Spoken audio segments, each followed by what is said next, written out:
Recording करके मुझे forward कर देना, ठीक है। Okay sir. यूट्यूब या गूगल ड्राइव पर डाल के मुझे भेज देना, क्योंकि बच्चे नहीं याद होते। ठीक है सर। हाँ बेटा, देखिए लास्ट क्लास में हमने कहाँ तक किया था। मतलब आज फर्स्ट क्लास है बेटा।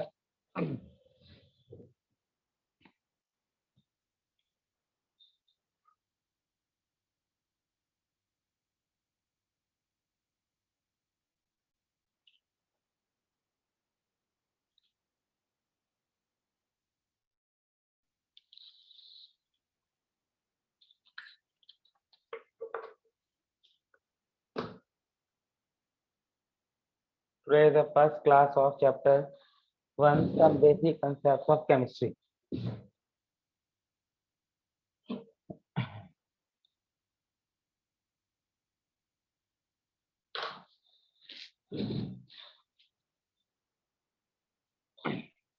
हाँ बेटा, देखिए नोट्स प्रॉपर बनाइएगा बेटा। कोई पुराने चैप्टर का मिक्स मत करिएगा चैप्टर 2 के साथ। जगह छोड़ के 10 5 10 पेज 15 पेज ही अलग से नोट्स बनाइएगा। Some basic concept of chemistry. देखिए बेटा, some basic sir concept chapter of 2 अभी कितना रह गया? चैप्टर 2 हमारा बचा है लगभग अभी 5 10 पेज का, अभी लगभग लगा लीजिए 5 7 पेज का बचा है। ठीक है, 2 3 पेज की थ्योरी बची है और 3 4 पेज की, और 2 3 पेज में क्वेश्चन करेंगे। तो आप 8 10 पेज छोड़ दीजिए। Some basic concept of chemistry. तो बेटा देखिए, some basic concept of chemistry में सबसे पहले जो स्टार्टिंग होती है चैप्टर की, आज तो हम खाली बेसिक बेसिक पढ़ेंगे। ठीक है। मैटर। मैटर क्या होता है? Anything which has mass and occupy space. Anything which has mass and occupy space. दुनिया में कोई भी चीज है जिसका मास हो, जो जगह घेरती है, वो मैटर होती है। बेटा मैटर 2 तरीके का होता है। Matter are of 2 types. ठीक है। Mixture and pure substances. बेटा जो प्योर सब्सटेंस होते हैं वो भी 2 तरीके के होते हैं। एटम और element and compound. Element and, now tell me the difference between element and atom. Anyone? What is the sir difference element between और एटम? एलिमेंट और एटम में क्या डिफरेंस है? सर एलिमेंट एक एलिमेंट हो गया, मतलब जैसे सोडियम वगैरह ये जो पूरे होते हैं, और एटम सोडियम भी शायद एटम भी है, हाइड्रोजन भी पार्ट एटम है। हो। अंतर क्या है?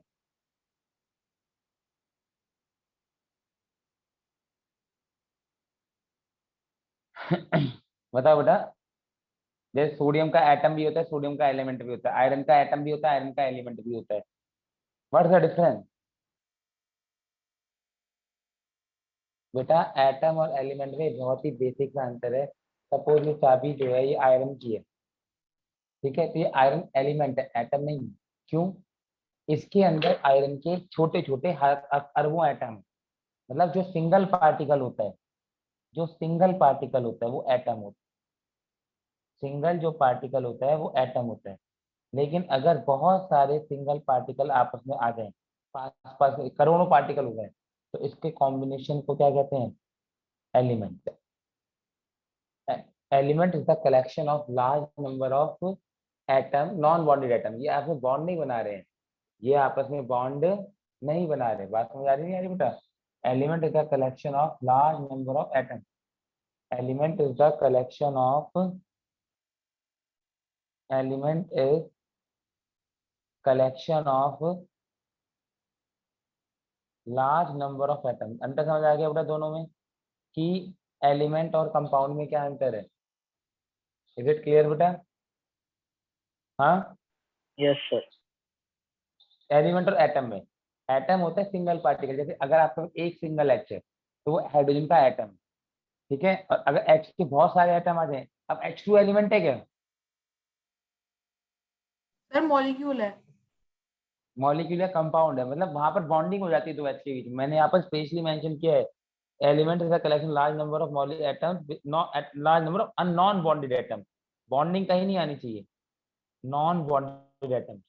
यहाँ पर जो आयरन है इसके अंदर करोड़ों आयरन है, लेकिन आपस में एक आयरन दूसरे आयरन से जुड़ा नहीं हुआ।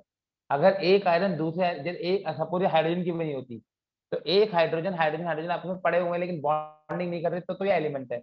लेकिन हाइड्रोजन हाइड्रोजन आपस में जुड़ गए तो क्या बन जाएगा? मॉलिक्यूल। वो क्या बन जाएगा बेटा? मॉलिक्यूल। ठीक है। तो कंपाउंड कैसे बनते हैं? कंपाउंड और मिक्सचर में क्या अंतर है? कंपाउंड और मिक्सचर में क्या अंतर है? सर एलिमेंट और कंपाउंड जो एटम होता है, हाँ सर बोलो बोलो। दो या तीन कंपाउंड होता है एलिमेंट से बना होता है, और जो मिक्सचर होता है वो उसमें दो से ज्यादा भी हो सकता है। और जो कंपाउंड की रेशियो होती है वो फिक्स्ड होती है, बट मिक्सचर की रेशियो फिक्स नहीं होती। शाबाश। मतलब अगर मुझे पानी बनाना है, तो मुझे हाइड्रोजन और ऑक्सीजन का वाटर का फॉर्मूला होता है H2O।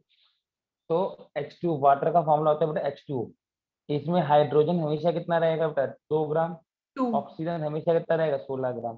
तो ये रेशियो फिक्स है, दुनिया में कहीं भी हाइड्रोजन ले लूँ H2O ले लूंगा। H2O तब बनेगा जब दो एलिमेंट्स, दो या दो से ज्यादा एलिमेंट एक फिक्स रेशियो में कंबाइन करेंगे। जबकि मिक्सचर क्या है? पानी के अंदर आप एक चम्मच चीनी डाल दो, आधी चम्मच डाल दो, 2 चम्मच डाल दो, कोई फिक्स रेशियो नहीं है। तो मिक्सचर और कंपाउंड में यही अंतर है बेटा। Compound are formed by by combination of two or more substances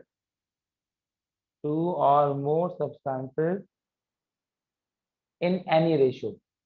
Compounds are formed by sir in combination fix of ratio. in fixed ratio by mass. In fixed ratio by mass. जबकि यहाँ पर क्या होता है mixture के अंदर? mixture are formed by combination of two or more elements. Mixture are formed by combination of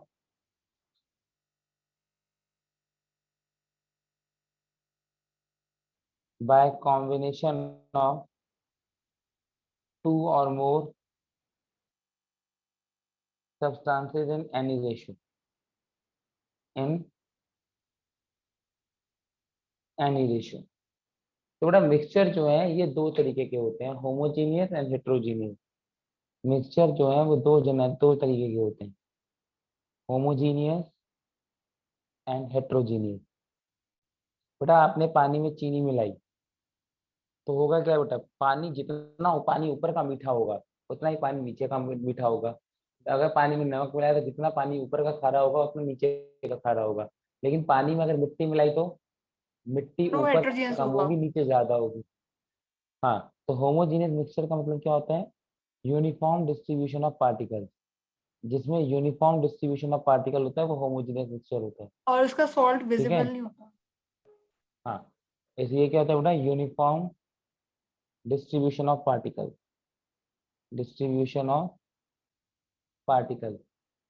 example sand solution,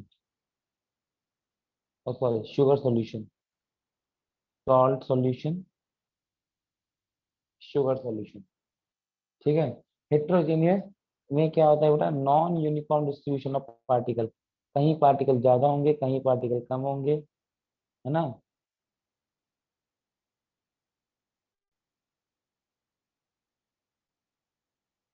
यहाँ पर क्या होता है? Non uniform distribution of particle. Non uniform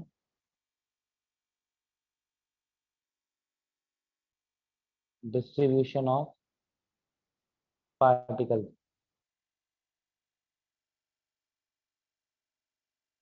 example sand solution. Example क्या होता है बेटा? Sand solution. ये आपका सॉल्ट सॉल्यूशन है, ये सैंड सॉल्यूशन है। ठीक है ना। मैं आपसे एक बेसिक क्वेश्चन पूछता हूँ, मॉलिक्यूल और कंपाउंड को अलग अलग वर्ड है या एक ही वर्ड?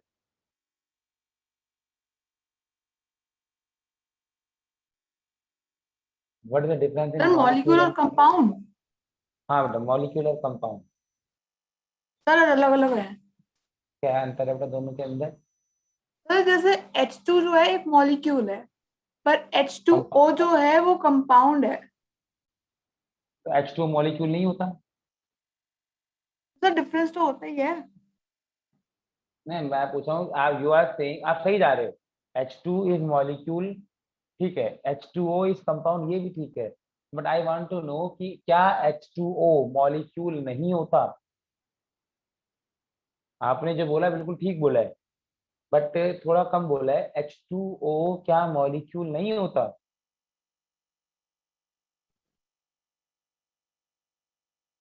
बेटा compound is the bigger form of, और molecule is the bigger form of compound. होता है क्या है बेटा, अगर मैं मॉलिक्यूल और कंपाउंड में आपको अंतर बताऊं, तो मॉलिक्यूल के अंदर सिमिलर एटम बॉन्डेड भी हो सकते हैं, सिमिलर एटम बॉन्डेड भी हो सकते हैं, एंड डिफरेंट एटम बॉन्डेड भी हो सकते हैं, डिफरेंट बॉन्डेड एटम भी हो सकते हैं, जिसको हम कंपाउंड भी कहते थे।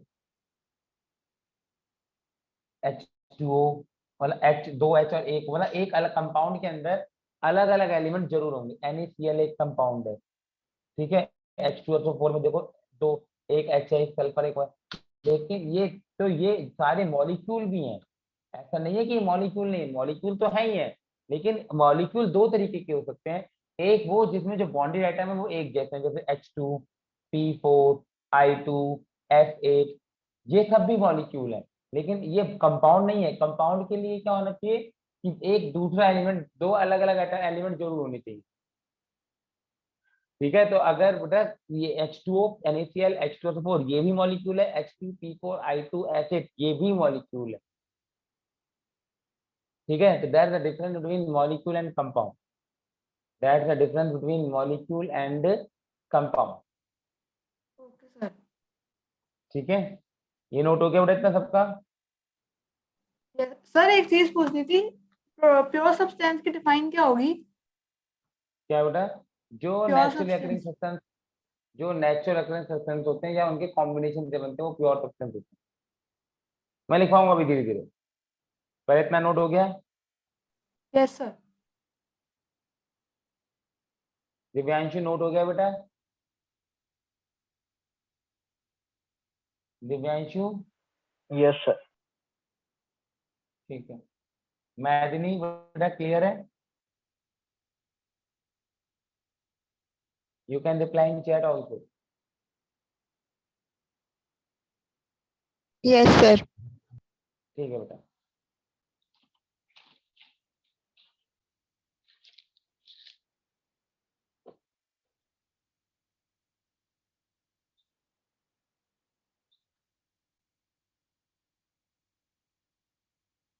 हाँ बेटा, अब आइए,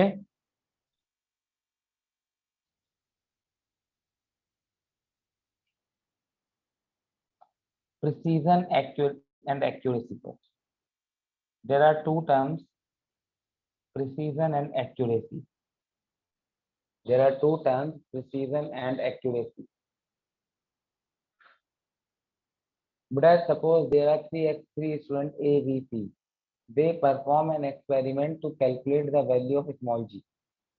There are three students A, B, C. हमें पता है बेटा g का वैल्यू 9.821 मीटर पर सेकंड स्क्वायर होता है, लेकिन अब A, B, C तीन स्टूडेंटों ने एक्सपेरिमेंट परफॉर्म किया to calculate the value of g. A when performed the experiment then get the reading 2.1, 2.1, 2.0, 2.1, 2.3, 2.12, 2.2 ऐसे, ठीक है। When B performed the reading he got the answer as 9.8, 10.2, 7.9, 6.24, 9.7, ठीक है। When C performed the experiment he got the reading as 9.82, 9.83, 9.81, 9.82, 9.83. So what is the meaning of precision and accuracy? What is the meaning of precision and accuracy? बेटा precision का मतलब क्या होता है? Precision का मतलब होता है कि जो आपका आंसर आए, ऑब्जर्वेशन आई है, क्या वो आपस में पास पास क्लोज है या नहीं। एग्जैक्ट आंसर क्या है उससे कोई मतलब नहीं है, क्या वो आपस में पास पास है या नहीं उससे मतलब है। ठीक है, प्रिसीजन का मतलब क्या होता है बेटा, प्रिसीजन जैसे ये था, एक बच्चे ने एक्सपेरिमेंट परफॉर्म किया, सी कम विद द रीडिंग 2.1 2.0 2.1 2.3 2.12, ये रीडिंग आपस में पास पास है, सारी आपस में क्लोज है, तो ये आंसर प्रिसाइज है। एक्यूरेट की इसका कोई लेना देना नहीं। Precision refers to the closeness of observation, precision refer to the closeness of observation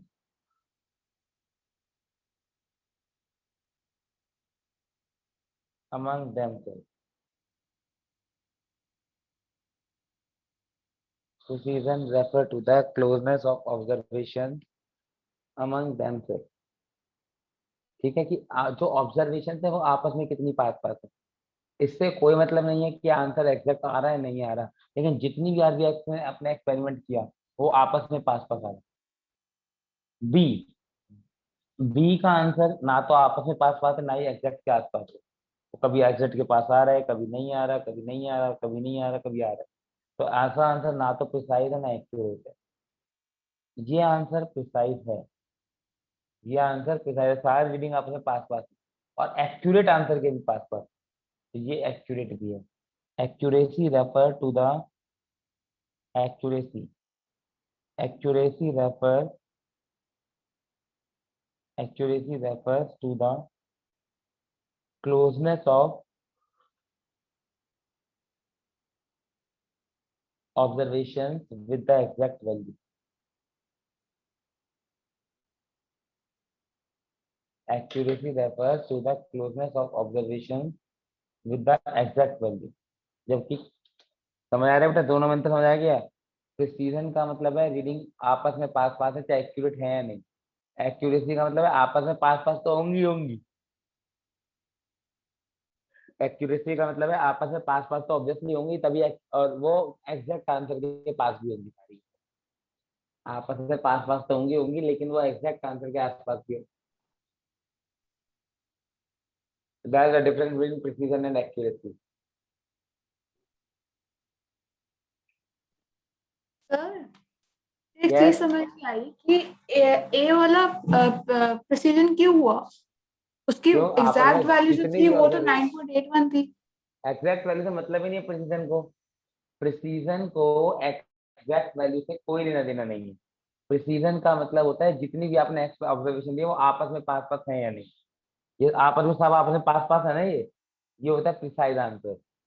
accuracy से मतलब, एक्यूरेसी का मतलब है कि आंसर एग्जैक्ट आंसर के पास है, ठीक है। प्रिसीजन का मतलब होता है ऑब्जर्वेशन आपस में पास पास, ठीक है। Now let us heading significant figure.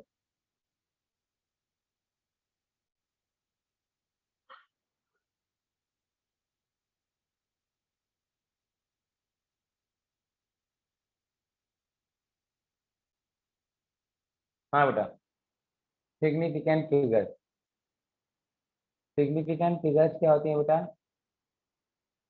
अब सपोज तीन बंदे हैं ए बी सी, ए ने एक एक्सपेरिमेंट किया and noted the reading as 2.01, B perform the same experiment with the same apparatus and note the reading as 2.012, while C performed the experiment, he take the reading as this। तो किसने ज्यादा मेहनत से experiment किया है, ए ने, B ने या तो सी सी ने। ने? उसने ज्यादा कैलकुलेशन करी है, आया ना, उसने डेसिमल का दो डिजिट निकाला, डेसिमल का तीन डिजिट तक निकाला, इसने डेसिमल का पांच डिजिट तक निकाला, ठीक है। तो बी ने, सी ने ज्यादा मेहनत करी है, हालांकि सारी ही 2.0 है, मतलब 2 ही के आसपास है, लेकिन ऑल दो सी का आंसर ज्यादा एक्यूरेट है। तो ये होता है सिग्निफिकेंट फिगर। सिग्निफिकेंट फिगर ये करता है कि number of digit up to which your answer is accurate, ठीक है। ये हमें बताता है कि कितनी डिजिट तक आपका आंसर करेक्ट है।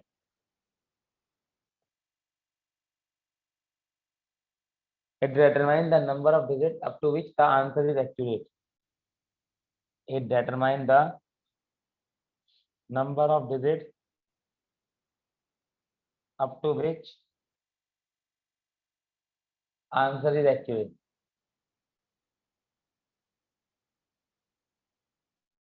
Up to which answer is accurate. ये हमें वो नंबर ऑफ डिजिट बताता है जब तक आंसर एक्यूरेट है. It determines the number of digits up to which the answer is accurate. ठीक है. तो बेटा इसमें देखिए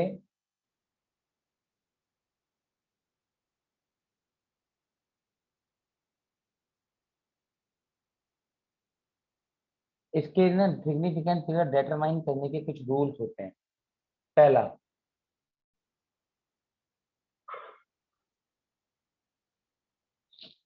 सिग्निफिकेंट फिगर डिटरमाइन करने के कुछ रूल्स होते हैं. पहला, right zeros are counted when followed when there is decimal or unit. Right zeros are counted when there is decimal or unit. Right zeros are counted when there is decimal or unit. Left zeros are never counted. Are never counted into 10 raised to power n. Yes.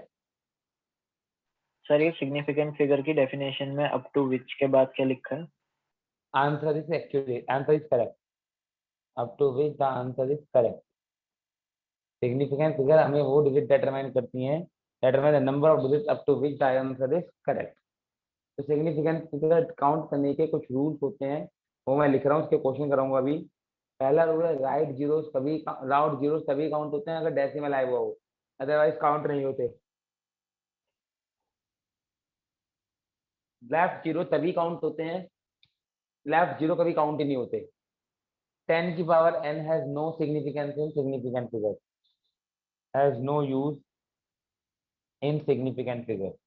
जैसे मैं आपसे पूछता हूँ 40 के अंदर कितनी significant figure? 40 के अंदर बताइए. सर 1, हाँ, क्योंकि ये लिखा क्यों? जा सकता है ना 4 into 10 raised to power 1. उससे मैं इतना तो मैं लिखता नहीं. कन्वर्ट नहीं करना, जो जैसा दे रखा है उसे वैसे ही लेना है. जो जैसा दे रखा है उसे वैसे ही लो. यहाँ पर 40 लिखा है ना, तो right zero are never counted. Right की जीरो काउंट ही नहीं होंगी. ठीक है. अगर मैं लिख दूं 40.0, इसमें कितनी आ गई? 3. अगर मैं लिख दूं 40 kg, इसमें कितनी है? 40 kg 1. 2. मैंने क्या कहा, राइट वाली जीरो तभी काउंट होंगी अगर या तो वहां यूनिट हो या डेसिमल हो. इसमें राइट जीरो के बाद पहले क्वेश्चन में राइट जीरो के बाद ना तो यूनिट थी ना डेसिमल था. फर्स्ट पार्ट में राइट जीरो के बाद 40 के बाद ना तो डेसिमल है ना या यूनिट है, तो it has only one significant figure. Second has 40.0, तो डेसिमल आ गया ना, तो इसके अंदर 3 सिग्निफिकेंट फिगर. और 40 kg के अंदर कितनी है बेटा? यूनिट आ गई ना, तो भी इसके अंदर 2 सिग्निफिकेंट फिगर. डेसिमल आ जाए या यूनिट आ जाए तो राइट वाली जीरो काउंट होती है. अभी मैं पहला पॉइंट एक्सप्लेन कर रहा हूँ. अगर आपका ऐसा लिखा हो 4.23 इंटू 10 की पावर 5, तो 10 की पावर 5 मुझे देखना नहीं है. राइट वाला लास्ट वाला पॉइंट खाली इसको देख सर लो. 3 हो गए. इसमें 3 सिग्निफिकेंट फिगर. समझ आ रही नहीं आ रही बात? अब सेकंड वाला पॉइंट, लेफ्ट जीरो था नॉट नेवर काउंटेड. 0.00205, इसमें लेफ्ट वाली जीरो काउंट ही नहीं होंगी, तो सिग्निफिकेंट फिगर केवल 3 रहेंगी. सिग्निफिकेंट फिगर केवल कितनी रहेंगी बेटा? 3. ठीक है. अब आगे लिखिए बेटा.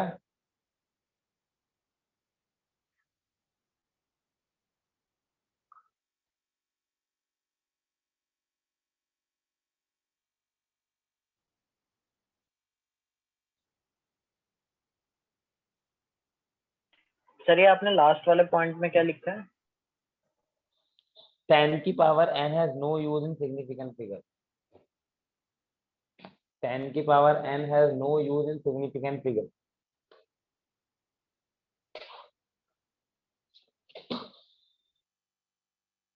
देखिए बेटा, आपके पास है 150, 1.500, 1.50, 1.5, 0.0015, 0.00150, 0.0015 इंटू 10⁻⁹, 1.50 इंटू 10⁵। इसमें सिग्निफिकेंट फिगर बता दी। सब पहले अपना निकालिए, फिर मैं एक एक करके पूछूंगा। तीनों रूल याद रखिए और निकालिए। सर आपने लास्ट वाला क्या लिखा है? और कैमरा दिख 1.50 नहीं रहा। Into 1.50 into 10⁵। Okay sir.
Sir हो गया। हो गया हाँ बेटा। दिव्यांशु, पहले का आंसर क्या है बेटा? सर 2। मृदुल, अगले का आंसर क्या है? मृदुल, मैथिली, आप बताइए बेटा, अगले का आंसर क्या है?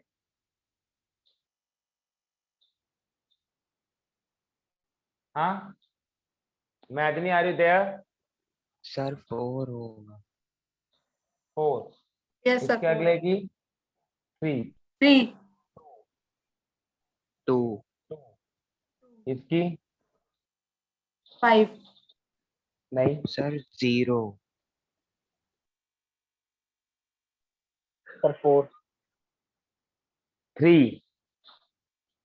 बेटा लेफ्ट वाली जीरो तो कभी काउंट ही नहीं होनी। राइट वाली काउंट होती है अगर राइट वाली जीरो काउंट होती है अगर डेसिमल हो। तो इसके अंदर कितनी है बेटा? 3। इसके अंदर कितनी डेसिमल प्लेस है बेटा? 3। ठीक है। इसमें भी देखिए बेटा खाली 2। और इसके अंदर कितने है बेटा? और 3। लास्ट में 3। हाँ, तो ये होती है बेटा significant figure.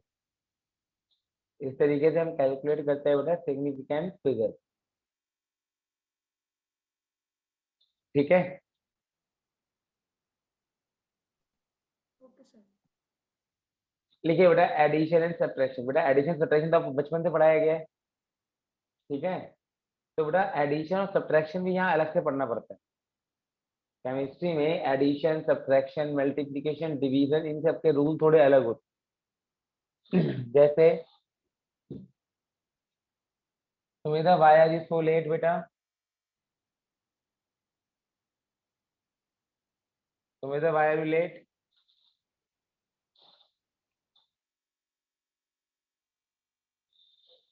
I think she is not able to connect. लिखिए बेटा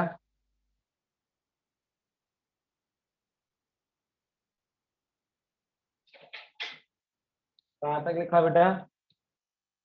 हाँ, addition and subtraction. Adding, addition and subtraction by using significant figure. Addition and subtraction by using significant figure. हालांकि एडिशन और सब्ट्रैक्शन में सिग्निफिकेंट फिगर का कोई role नहीं होता, तब भी क्वेश्चन ऐसे लिखा आता है। एडिशन और सब्ट्रैक्शन में मल्टी उसका सिग्निफिकेंट फिगर का कोई रोल नहीं होता।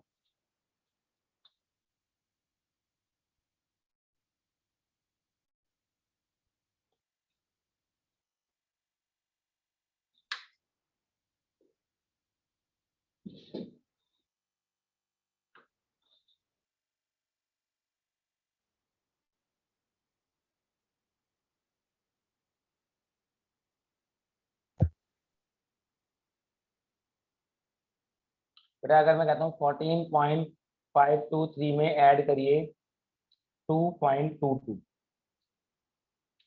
आपको ये ऐड करना है इसमें, तो आपका सम आएगा, ये आएगा या नहीं? Yes sir. यस ले- लेकिन केमिस्ट्री कहती है आंसर ये नहीं है। अगर आपके पेपर में एक ये क्वेश्चन आया कि सॉल्व, तो ऑब्वियसली उसने ये क्वेश्चन आपको ऐड करने के लिए नहीं दिया होगा। इसमें वो ये जानना चाहता है आपको केमिस्ट्री के हिसाब से ऐड करना आता है नहीं आता। बेटा केमिस्ट्री के हिसाब से ऐड करने में हमें डेसिमल प्लेस काउंट करने होते हैं। इसमें कितने डेसिमल प्लेस हैं? 3। इसमें कितने डेसिमल प्लेस हैं? 2। तो केमिस्ट्री का रूल कहता है इनमें लीस्ट वैल्यू कौन है? 2। लीस्ट डेसिमल प्लेस की वैल्यू कौन है? 2। तो केमिस्ट्री का रूल कहता है round off the answer to least number of decimal places. इसमें 2 डेसिमल प्लेस थे ना, मतलब आंसर में भी 2 ही डेसिमल प्लेस आनी चाहिए। सर 17 आ रहा है। राउंड ऑफ क्या हो गया? सर मैंने कहा राउंड ऑफ करने के बाद 17 आ रहा है। Round off the answer up to least number of decimal places. Least number of decimal places, तो मतलब इसमें भी 2 डेसिमल प्लेस, मतलब यहीं पर आंसर आना चाहिए था। इसकी अगली डिजिट क्या है? 3। तो आपका आंसर 16.74 है। Round off the answer up to least number of decimal places, तो आंसर के अंदर भी 2 ही डेसिमल प्लेस आनी चाहिए थे।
सॉल्व करके बताइए।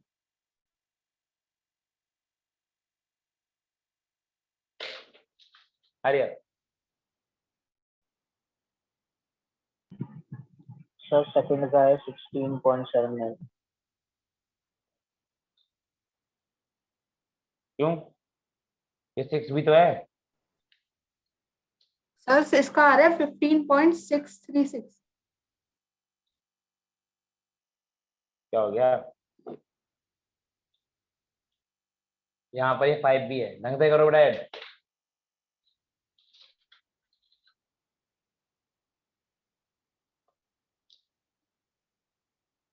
सर इसे प्लस करके आ रहा है 15.6355, आपका थर्ड वाला जो है अच्छा वो बता रही हूँ मैं। उसका राउंड ऑफ कर, जैसे 3 तक राउंड ऑफ करेंगे ना, उसका आंसर आ रहा है 15.636। ठीक है, देखिए बेटा इसको ऐड करोगे तो आंसर आएगा 16.79। इसको यहाँ पर राउंड ऑफ करना है क्योंकि इसके अंदर 3 डेसिमल प्लेस हैं, इसके अंदर 2 डेसिमल प्लेस हैं। आंसर में 2 ही डेसिमल प्लेस आने चाहिए थे। अगले रेट क्या है? 6। अगर नेक्स्ट डेट 5 से बड़ी होती है, देखो यहाँ पर नेक्स्ट डेट लेस देन 5 थी तो एड इट। अगर नेक्स्ट डेट 5 से बड़ी हो तो क्या होता है बेटा, एक बढ़ा देते हैं, तो 16.80 इसका आंसर। इसका आंसर कितना हो जाएगा? 16.80। इसका बताइए बेटा। 5 3 4 5 2 और 1 3 5 और 1 6, 19.6355। बेटा नेक्स्ट डेट क्या है? अगर इक्वल टू 5 हो तो क्या करना है? अगर नेक्स्ट डेट 5 से छोटी है तो कोई हाँ? चेंज नहीं करते। नेक्स्ट अरे डेट 5 से बड़ी है, हाँ अरे 14 और 1 है ना हाँ, पॉइंट में, पॉइंट से पहले वाला तो 15 हुआ ना। अरे भावना समझना, अगर नेक्स्ट डेट 5 है तो क्या करूं, 5 से बढ़िया एक बढ़ा दो, मतलब राउंड ऑफ के रूल होते हैं बेटा। पहला क्या, नेक्स्ट डेट ग्रेटर देन 5, तो क्या करो बेटा, +1। नेक्स्ट डेट लेस देन 5, नो चेंज।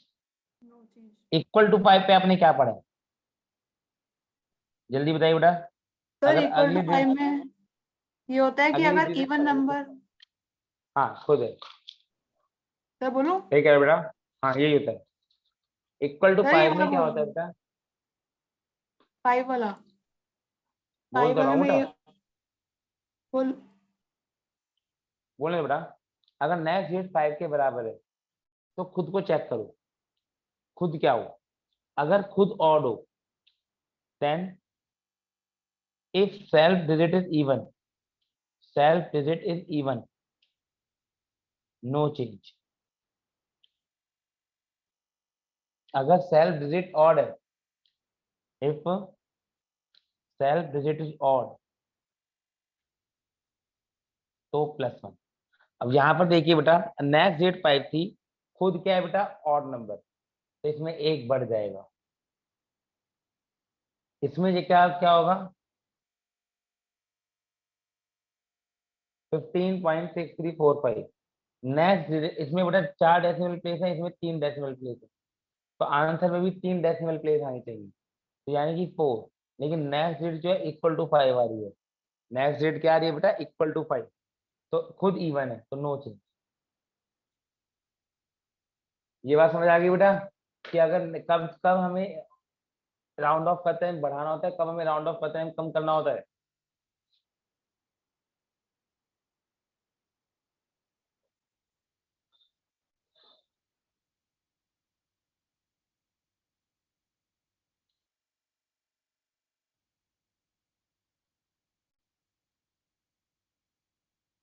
तो समझ आ गई।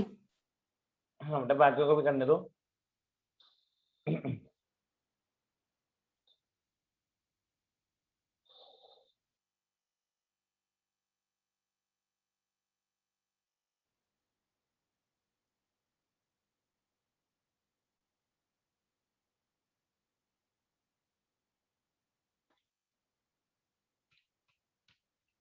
दिव्यांशु बेटा नोट हो गया, वैभव, यस सर हो गया। हाँ बेटा। इसके बाद लिखिए multiplication and division.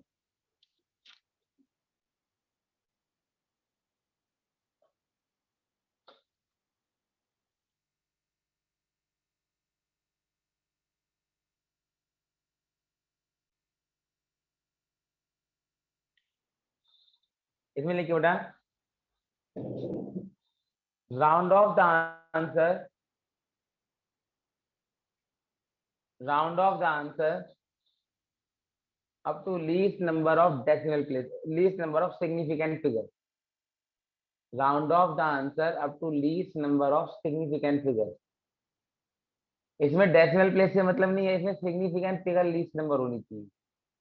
Round off the answer up to least number of significant figure, round off the answer up to least number of significant figure.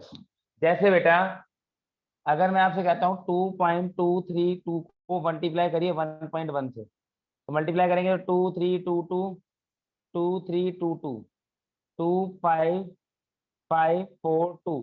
Significant figure कितनी है, डेसिमल प्लेस नहीं काउंट करने, इसमें 4 सिग्निफिकेंट फिगर है, इसमें 2 significant figure है, 1 2 3 4, 1 2 3 4, इसका answer ये आ गया। तो आंसर में भी 2 ही सिग्निफिकेंट फिगर होनी चाहिए, तो पहली दूसरी। आंसर में प्लस माइनस में डेसिमल प्लेस देखते हैं, मल्टीप्लीकेशन और डिवीजन में बेटा क्या देखते हैं, सिग्निफिकेंट फिगर। तो यहाँ पर बेटा अगली डिजिट 5 है और खुद इवन है, तो no change, 2.4 is the answer. अगली डिजिट 5 है तो और खुद कैसा है बेटा, कौन है ये, खुद कैसा है बेटा, इवन, तो नो चेंज। तो क्या आएगा बेटा, नो चेंज।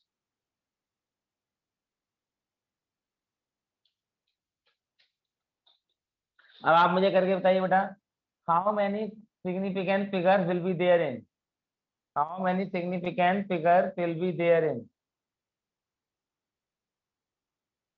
1.52 इंटू 10 की पावर -3 इंटू में 1.1 इंटू 10 की पावर -1 इंटू में 2.56 इंटू 10 की पावर 3, 2.56 अपॉन 10 की पावर 3, 0.00520000। ठीक है, इसको अगर हम मल्टीप्लाई करेंगे तो आंसर के अंदर कितनी सिग्निफिकेंट फिगर आएंगी, इनको अगर हम मल्टीप्लाई करेंगे तो आंसर के अंदर कितनी सिग्निफिकेंट फिगर आएंगी, जल्दी बताइए बेटा। पहले आप सारे डिजिट में सिग्निफिकेंट फिगर कैलकुलेट करिए कि पहले डिजिट में कितनी सिग्निफिकेंट फिगर है, दूसरे में कितनी, तीसरे में कितनी है। पहले आप सारे डिजिट्स में सिग्निफिकेंट फिगर कैलकुलेट कीजिए। सर लास्ट में क्या है, Yes. 60 की पावर 3 है, कहाँ है बेटा, 2.56 के बाद वाला, इंटू 6 10 की पावर 3, 10 की पावर। 2.56 इंटू 10 की पावर 3।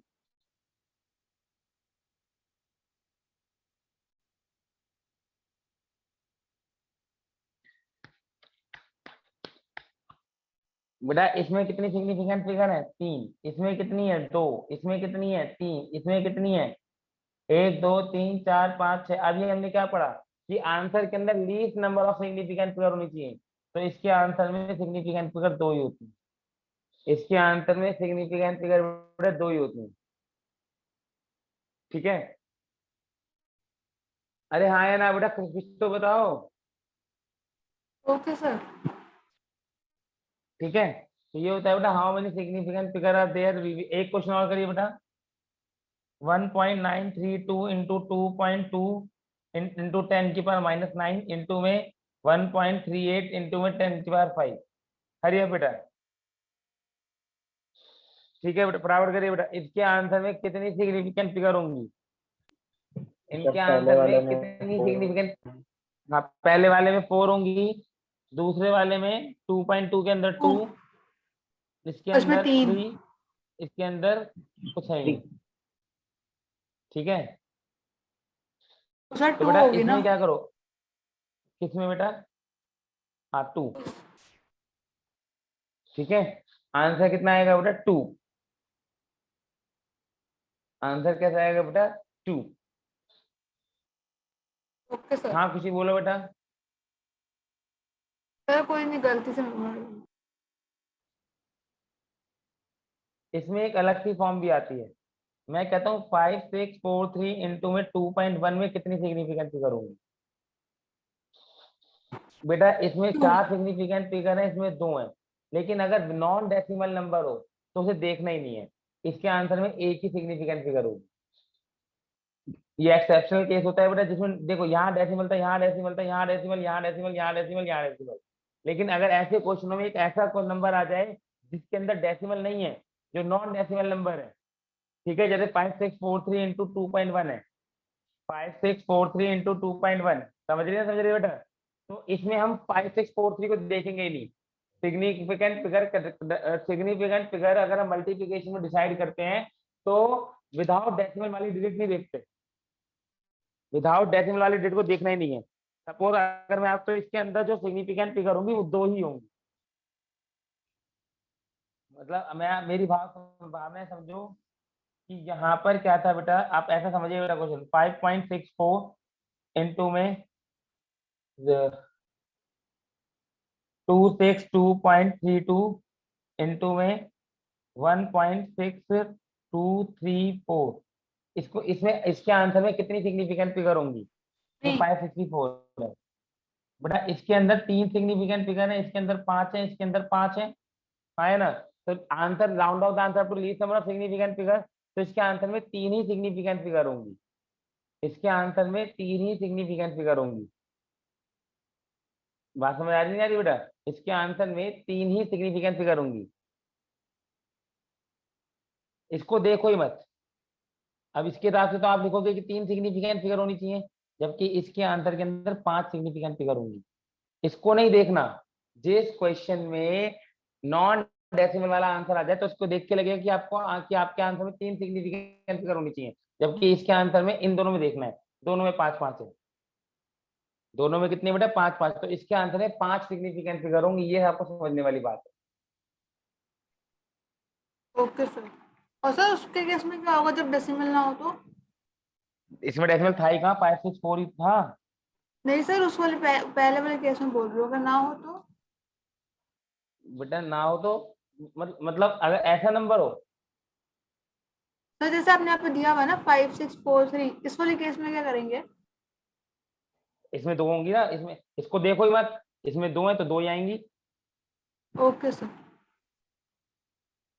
बेसिकली अगर मैं एक क्वेश्चन और दूं तो इसमें क्या होता है, 56 इंटू में 2.123 इंटू 10⁻⁻5 इंटू में 5.52.9392, इसमें कितनी सिग्निफिकेंट फिगर है, तो इसको मत देखो क्योंकि इसमें डेसिमल नहीं है, इसको मत देखो। इसमें 4 सिग्निफिकेंट 4। फिगर है, इसमें 5 सिग्निफिकेंट फिगर है, तो इसके आंसर में 4 सिग्निफिकेंट फिगर होंगे। सर 6 है उसमें और 4 होगी। हाँ 6 होंगी, कोई बात नहीं, तो इसके आंसर में 4 सिग्निफिकेंट फिगर होंगी, इसको नहीं देखना। जब हमें मल्टीप्लिकेशन में सिग्निफिकेंट फिगर देखनी होती है तो हम जिसमें लीस्ट नंबर ऑफ डेसिमल है उसको नहीं देखते, जिसमें नो डेसिमल को देखते ही नहीं है, जिसमें डेसिमल नहीं है उसे देखो ही मत। Okay sir. क्लियर है बेटा? तो दैट्स ऑल फॉर टुडे, बाकी अभी हम मिलते हैं 5-10 मिनट बाद, ठीक है ना? ओके ओके बेटा। सर।